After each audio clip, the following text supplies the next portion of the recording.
morning, lovely YouTube family. How are you this beautiful Sunday morning?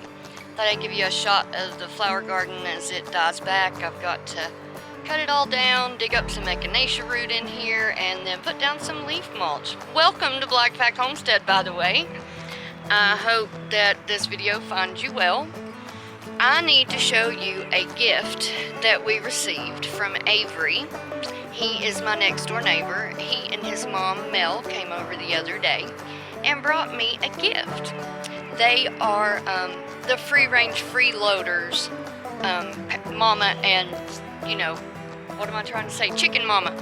Mel is their chicken mom, and Avery is their chicken kid. And Avery is a sweet, precious little boy. He's been on a video before. I can't remember what it's titled, but I'll link it up here. And he brought me an unusual gift, and I want to shout out to Avery. Hey, Avery. And so here, let's see if I can get to it, because I tucked it under so it would be preserved and safe. Avery brought me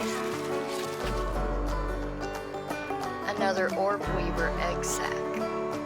How awesome is that? So yeah, Avery, shout out. Thank you so very much for my orb weaver riding spider inspiration for Charlotte's Web spider egg sac. And I decided that I need more of these spiders down here in my proper veggie garden.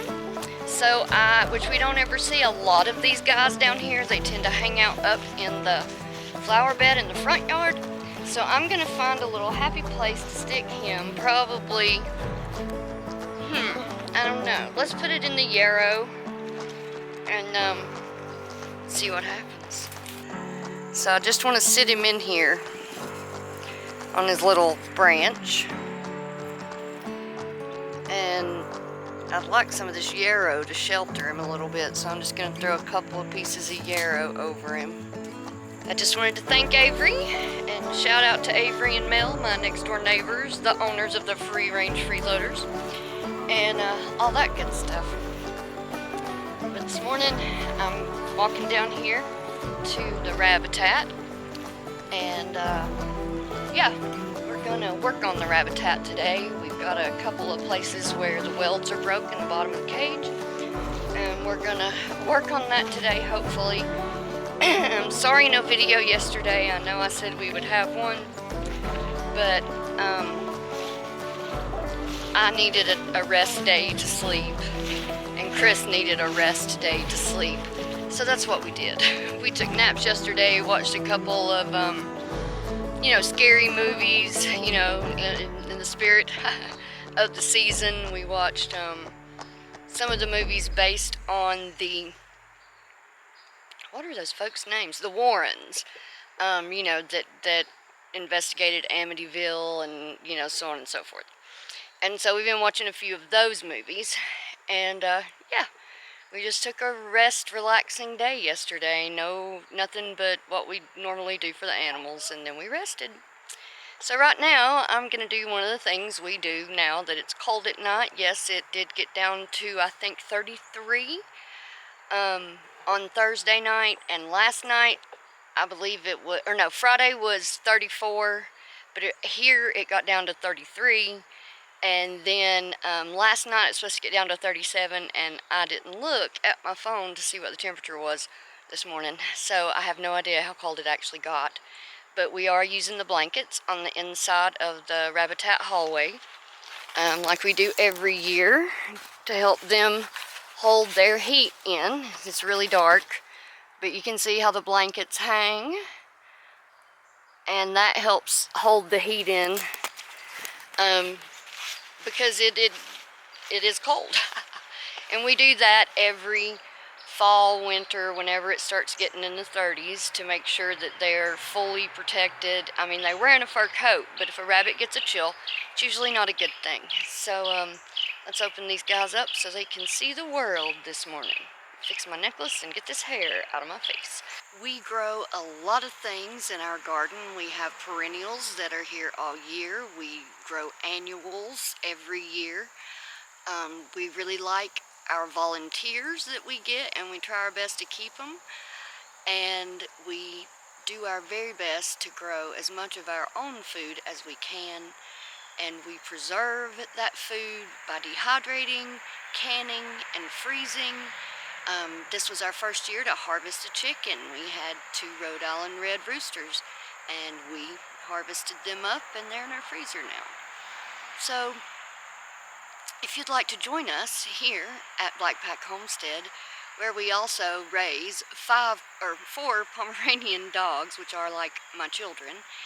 We also have silkies, we have Rhode Island red Rhode Island red hens. We raise Caturnix quail and silver fox, meat rabbits, New Zealand black meat rabbits, and New Zealand black silver fox crosses. Whoa, mouthful, huh? So I just wanted to let all you new subs know pretty much how we live and how we do this. I don't say this stuff on every video because it gets kind of redundant after a while. So I like to throw this in, especially when our subscribership has gone up, as it has in recent months. Thank you guys so much for all your hard work and sharing our videos. So also another thing is, if you're here because you want to see some things about Crohn's disease or autoimmune disease, that is also not in every video. I tag every video with it because anything that I'm doing, it is Crohn's life. You know, sometimes I get sick and, while I'm working. So it's like Crohn's life, man. So every video is about Crohn's because that's part of who I am, the makeup of me. So I hope that, gives you some information that you were wondering about us.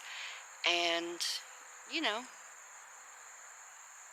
any questions, just please comment below. We also have some fruit trees. I meant to say that we have apples, pears, plums, and a plum peach tree. Yeah, that's what it's called. And we have 3 little separate gardens. We call this one the main garden, the perennial garden. The one on the north side of the house, we call it the ramp patch because we tried to plant some wild leek. A lot of people call it, but around here it's ramps. They're like little onions, and they grow kind of like green onions, but they definitely don't taste like green onions. They're divine. And then our other little garden, which is over there near the rabbit-tat, and that is our rabbit garden, which we are currently expanding with our chickens, letting our chickens till the earth and fertilize.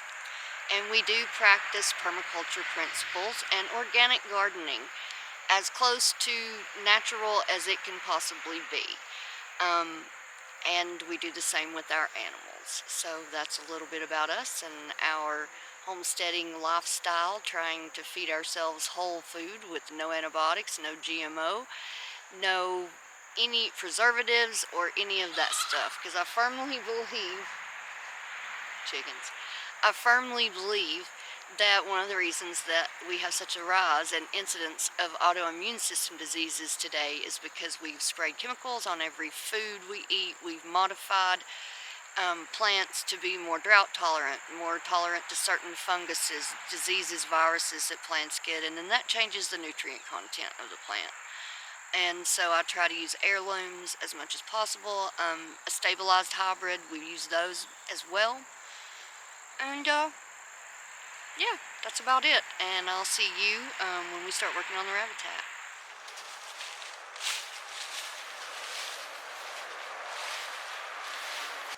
Yeah, there's a little paper wasp nest in here. That's great.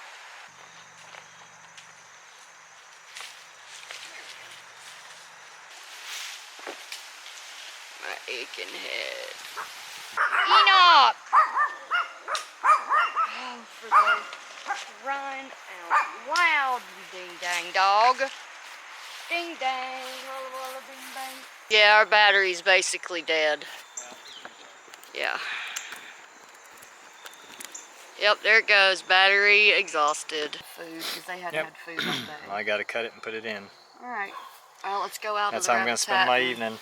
I'm going to show you all my trash pile. This is all the remnants of cleaning this place out. Yeah, we had extra water bottles down here that we hadn't carried back yet. Yeah, so it looks like a mess, but it'll take a second, but just to pick it up. Because a lot of those feeders are going back on there, the water bottles, the food's going under there. Yeah. Spare ones for the winter when we have to swap them out. All right, guys, we appreciate you watching. Make sure to hit that like and subscribe button. Give us a thumbs up. All that stuff goes toward us. Helps us out. Helps spread the word. And comment. Yeah, we love comments. Comments. And one more thing, guys. I want all the homesteaders out there. Come post on my page, y'all. Yes. Come out here and post on my page. Feel free, all other homesteading channels, feel free to post a link to your channel in our comments. And that way other people will find you, because when you're starting out in YouTube and your channel's small, I mean like ours is small, it's hard to find the smaller channels because obviously YouTube doesn't push them as much as the larger channels. Some of them are great, guys. So many of them. So many of them. I can't even start to mention how many good ones there are out there. I mean, the dude at Will It Grow, he tickles the snot out of me. He is so funny. If you just want a good laugh, man, that man will just make you laugh. He is awesome. And just a lot of them, a lot of good videos, a lot of good information, and just check them out. Just post your link below in the comments and just feel free, because we want to help you grow as well. Yep, ain't that the truth? So yeah, just remember that you can post your link in our comments so other folks can find you.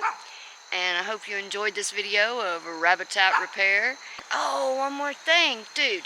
We grow a lot of cool things around here, from our livestock to the things in our garden. But there's one thing we cannot grow without you, and that is our YouTube channel.